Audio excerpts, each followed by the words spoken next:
Welcome to the session on pivoting to increase profits. My name is Gregory Skinner. If you've been to one of these summits before, then for sure you'll have seen me. If not, welcome. It's your lucky day today. We have a really great session planned for you. I'm looking forward to talking about some of the things that we see going on in the marketplace that will for sure impact you, and hopefully things that you can borrow from for your own application and success. So just a little bit about me real quick. Again, Gregory Skinner. I work for a company called Escalent, which is a analytics and advisory firm or slash research firm. We work in a whole host of different verticals, everything from automotive and commercial vehicles to pharma, tech, you name it. I myself specialize in automotive and specifically commercial vehicles. I've been doing it for quite a while. And the thing about what I do that's so fascinating and a little bit different than what everybody else in the company does is I'm very much on the ground. So speaking to and interacting with fleet managers, dealer principals. I work with OEMs, so on product development. This could be powertrain, it could be strategy. So I have quite a breadth of expertise, and it's that sort of insight and information that helps lend to what I'm going to talk to you about today.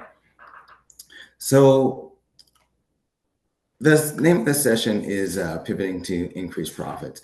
And, when you hear a phrase like that, it's not uncommon to think, okay, he's going to talk about like how to fundamentally change our business, or, he's going to focus on or talk about refocusing on different types of customers to help us gain a new customer base. Well, yes and no. The thing about this pivot that's so important is that it doesn't have to be these huge things. In fact, the things that every single dealer that I talk to, or dealership or dealer principal, who's doing a great job, they always exhibit the same three characteristics every single time. And the first is they have great oversight into their business. So whether you're talking to tech or whether you're talking to sales manager or whether you're talking to an operations person, they all understand how all of those pieces work together to form the organization. So really great vision into the organization, oversight into the organization. Another thing that they always show is great vision into the marketplace. So I'll be rapping to them about where the marketplace is going, the different types of vehicles that are coming in, how people use them. They know all of that stuff in detail. And if that specific person doesn't know, there's always somebody in there who does know what's going on. But probably the most important thing is that they're very consistent. I've seen this in passenger car too. When I work in passenger car, the best dealer groups, like you go there and it's military like precision. They have meetings regularly scheduled, everybody's there, they brief people, but they do it very consistently from one dealership to the next. So that sort of underpinning is what makes these dealerships great. And it's not these big moves, it's really these little moves that help them get to the top. The way I like to think about it is it's really nice to hit the home runs. Like everybody wants to get the big score and the big sale and whatnot. These guys hit singles every day long. Every person who goes to bat, every player, every game, they hit a single. And that's how they win, through that sort of relentless consistency and precision. And that's cool. It's really cool to see, and it's really cool to experience. The first example that I'm going to talk about. So the first thing is that all the examples that I'm going to give today are real examples. These are real people. They're success stories in some way, shape, or form that, again, you can sort of borrow from. And they're really sort of focused on what does it take to make your customers happy. Now, the first example I'm going to give you has to do with telematics. And the thing about telematics, first thing I'm going to do is talk about telematics. But the dealer that I spoke to, so again, I haven't really expressed this, but these are all dealer examples because I know a lot of people in the audience are dealerships. So I thought it'd be really great to focus in on something that is very relevant to you. Just a little bit of background. The dealer in this first example is part of a dealer group. They're big. It's no joke. They're a decent sized company. They're growing fast. In fact, they're looking to basically double their size, even in this market, in the next few years. So that tells you what their objectives are and how hard they're going at it. They're selling truck, medium, heavy duty, light. They're selling bus. They're doing yard dogs. They're doing trailers. So you can see it's a pretty comprehensive operation. They got a couple of big accounts, but they're not dominated by these super large fleets. So just to give you some perspective, it's not like they're selling a ton of trucks to one or two fleet or all these big fleets.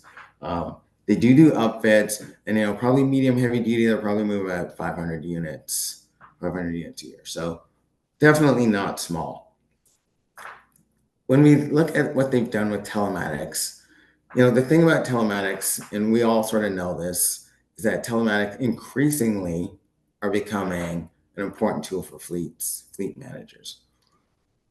Why is that? Well, they do everything. They track vehicles. You can do remote diagnostics, measure vehicle and driver performance.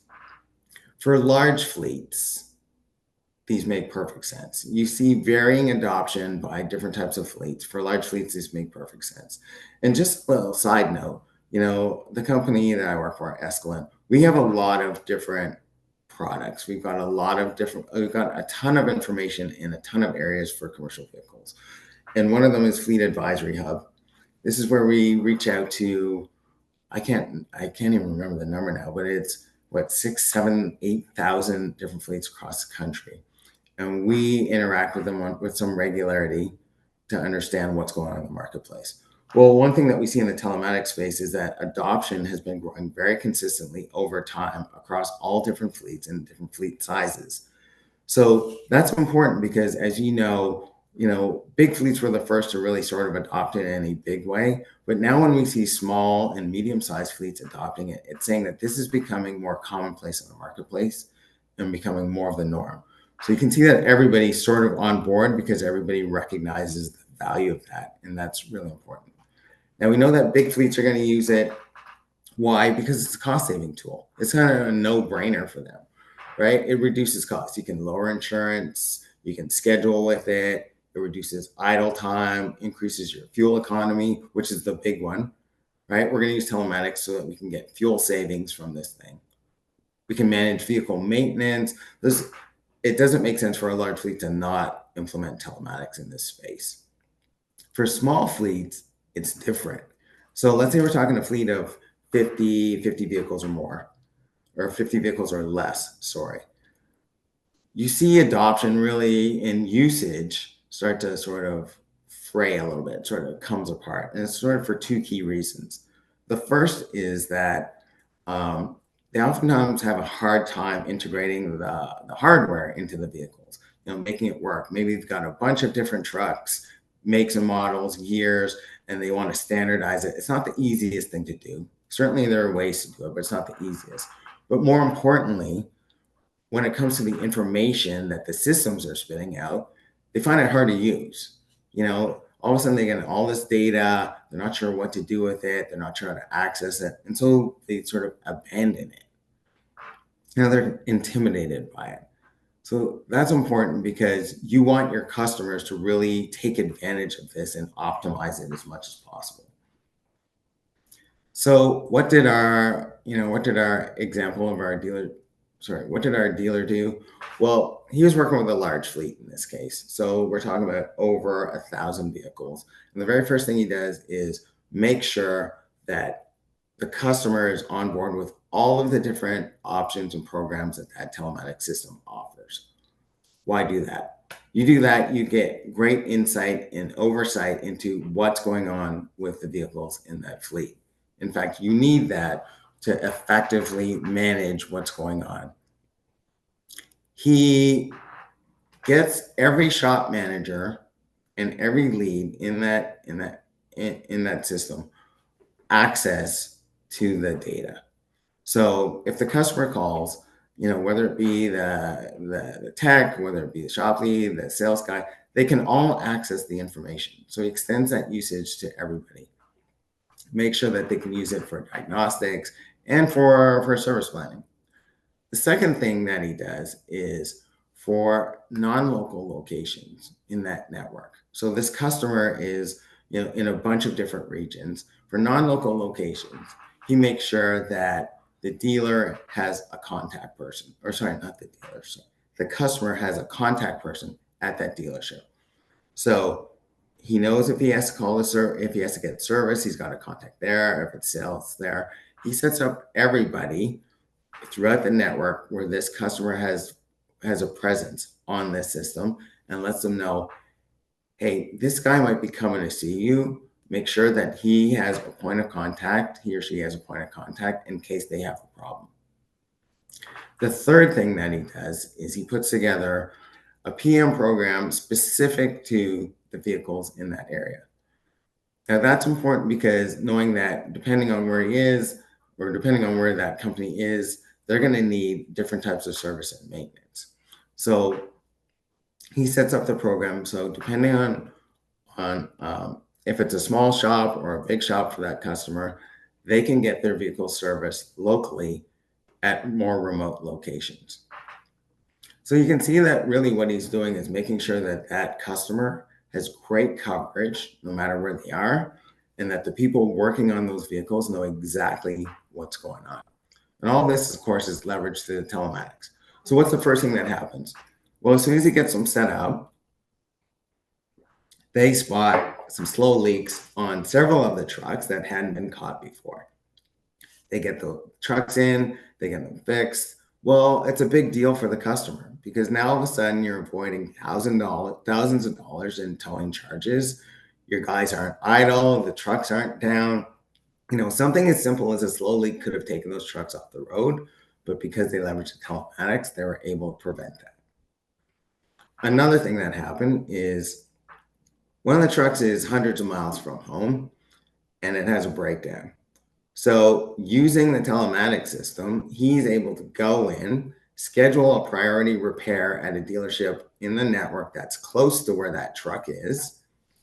They get he makes sure that they have the parts and that they're available for when that truck comes in. He notifies the dealership. Everybody's on board on what the issue is. They also have access to it through the telematics, and then calls up the fleet manager and personally communicates, here's what's going down, here's how we're going to fix this, here's the turnaround times, and the fleet manager is completely up to speed. The third thing that happens is they start using remote diagnostics to figure out what's going on. So a customer might call in and say, hey man, my truck just it's throwing me codes. We're not sure what's going on. It's just a light on the dash. Well, he can go in and check out what's going on with that truck and reassure the customer, hey, it's just a small deal. It's not a big deal. Or if necessary, they might say, bring it in as soon as possible so that we can fix this, or it's a critical issue. But the ability to go and figure out what's going on in that truck is important to them for a few reasons. The first is that it reduces unnecessary charges for the dealership itself. So they can figure out, do we need to send our own guys out there? Is it a big deal? So imagine, if you will, that let's say a truck breaks down, it's an hour away from the shop. They call the dealer, they want the dealer to come out and help them. You get out there and it's some sort of minor code. Well, now they can figure out, do we even need to send anybody? Do we get a third party to help them out? Do we need to get out there right away? They can do all of this from remote diagnostics. The second thing is that they can do it from anywhere. So it was really cool because with the guy I was talking to, he was saying that I'm on the road all the time and I'll get a call from one of our customers saying, we don't know what's going on with this truck. Well, he can just dial in. He can just, as the picture shows, get on the computer, figure out what's going on in the truck and make good decisions remotely. So the ability to do that is pretty huge. The third thing, and probably the most important thing, is that, customers figure out that, hey, they're on our side, that they're really working for us. We can offload some of this responsibility onto the dealer because they're helping us and they're basically a partner for us. We know that training staff to understand what's going on with telematics it's a cost, it's an investment. So now if the company knows that the dealer is helping them, then they feel like they're picking up some of not only that workplace burden, but the financial burden too that goes with that. And with that, you start to get improved customer loyalty. Now, this is a real thing because that same dealer is saying that since they've implemented this program, they're now getting truck orders for 150 plus trucks per year from that same company just because they feel that they're both experts at this and they're partners in this. The quote is, uh, the most important thing for them is to stop small problems from becoming big problems. And that's what this dealer is doing for them. And the reward is now they're getting these sort of guaranteed truck sales every year that might not have been there otherwise. That to me was one of the standout stories that I had so far when it came to understanding how is someone really taking advantage of telematics to help their customers solve problems and get ahead. The second example I want to give you, take a sip here, has to do with this idea of customization. Customization could be anything. So it could be customization of the vehicle. It could be of service and maintenance contracts. It could be purchase contracts. We all know not every single customer is the same. Like very few of these commercial vehicle customers are the same.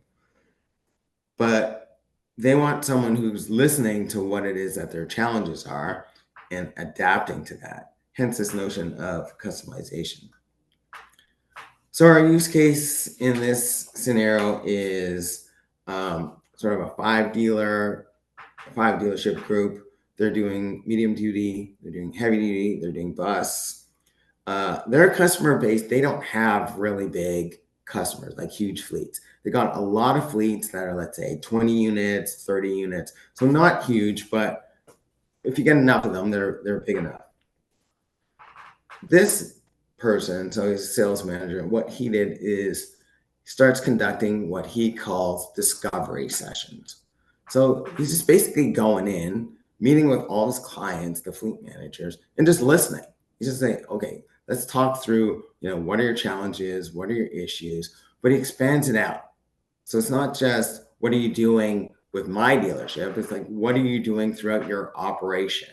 So things that are local, but things that are non-local, things that are what's going on with your operation across the country. Like, where are we seeing blind spots? Where are we seeing hot spots? He's really trying to understand comprehensively what's going on with that business. Because for him, now all of a sudden he can start to build solutions that maybe aren't specific to his dealership, but part of his 5 dealer group. And what's he find out? Well, simple question got huge results. First thing he finds out is that this customer has all sorts of other pain points at their other locations. They've got in-house shops that are too small to handle big issues. They've got coverage gaps. They're not meeting all their maintenance intervals. They need rental trucks when their trucks go down. They had no idea that all this stuff was going on because nobody had ever asked them before.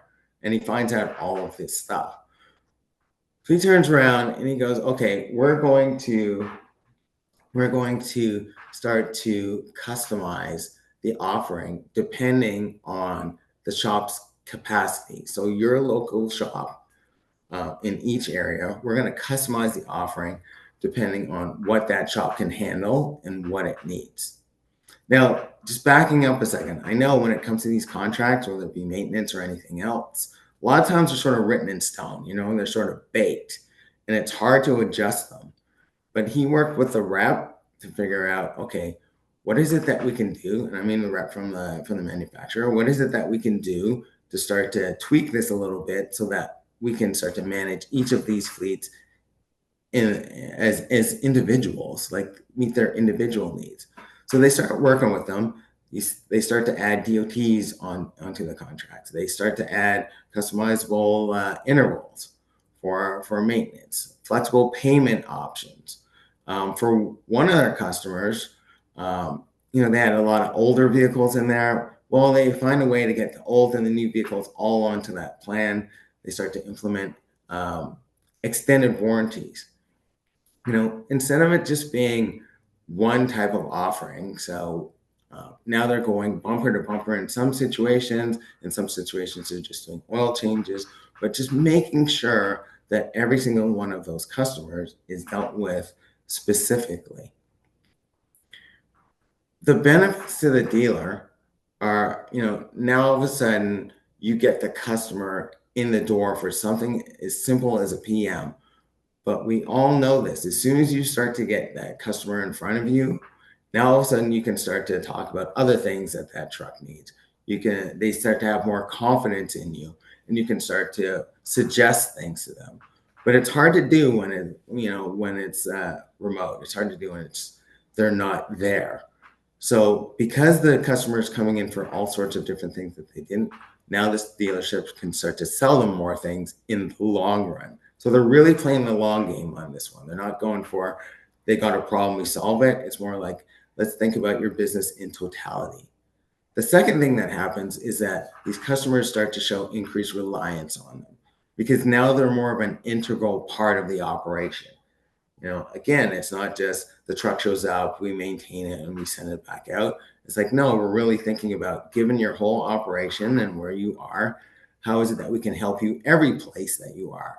So there's that word again, they're starting becoming more partners. They're starting to collaborate more. But probably the most important thing here is that it opens the customer's eyes to what's possible. So like, hey, we didn't know that you could manage our DOT inspections for us, or we didn't know that you could do this type of service for us. And customers don't ask.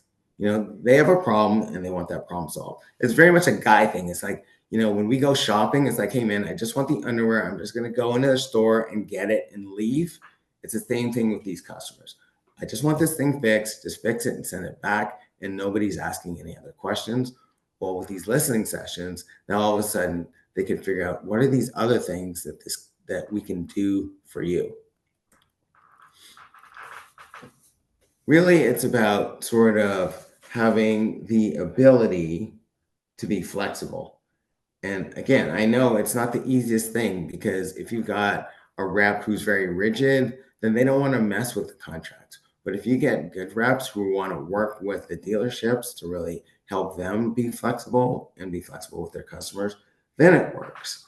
And then we all know that these operations that they're servicing, they're growing. They're not going to have static needs, and the dealership needs to be able to respond to those. One of the quotes that came back was, a lot of the guys in this dealership before were really just sort of order takers. Well, what they've done is sort of groom them to become sort of solutions providers. Now they're starting to solve problems versus just take the orders. And that's what made the biggest difference for them. This third one is about going above and beyond. So what do I mean by that? Well, when the dealer, in this case, top 20 dealership in the US, over 2,000 trucks at this one location, really working hard with their customers to make sure that everything is solved, but starts to take a good look at the little things that are making a difference in that customer's life. Like, what are their pain points? What are their challenges? What are their problems? But not on a big scale, more on the smaller scale. What is it that we can do to sort of make things happen to keep our customers happy, and where are the gaps? So in this case, and this one's sort of interesting, we know that a lot of the larger operations in particular get to do their own warranty work. So they'll have techs and they can do sort of basic things, basic warranty repairs. They do the chargebacks and then they're done. Well, this operation in particular was doing quite a bit of warranty work and they needed some help. So what the dealer did was arrange for some of their techs to go down to the client facility with some regularity and start to teach them how to do the warranty repairs correctly. So this is the process that you use, tools. This is how you fix it properly. It's a huge boon for a client to know that the dealer is basically coming down there and training them. So now they don't get things that are repaired incorrectly. They're getting expert advice from someone who knows exactly what they're doing, and they're certified techs.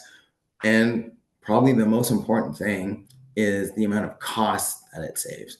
So we had a presentation internally yesterday at our company about some of the challenges that exist in commercial vehicle as we reached out to these different fleets to understand what the problems were.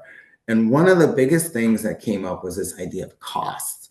Like it costs so much money to train our guys. We have to take them from their jobs for however many days. We got to pay for the training in some cases. Sometimes we got to send them, like fly them places or send them out, and we got to put them up in hotels. There's a lot of cost that's associated with training someone to do the job properly. And these trucks are getting more and more complex every single day. They're getting more technologically advanced. So it's not like you can just sit back and wait for things to slow down. You got to keep your guys up to speed. So the fact that this dealer is sending people out to train clients, techs, was huge. Second thing that they did was they started doing product demos for different vehicle introductions. It's hard to win over fleet managers to move away from something they're super familiar with and that they like. So if they've got these trucks, or vans, or whatever it might be, and they've had them forever, they know how to fix them, they know how to run them, and all of a sudden these new trucks come in, and they're not really sort of hesitant. Well, one of the best way to do it is to get them in front of or in the truck.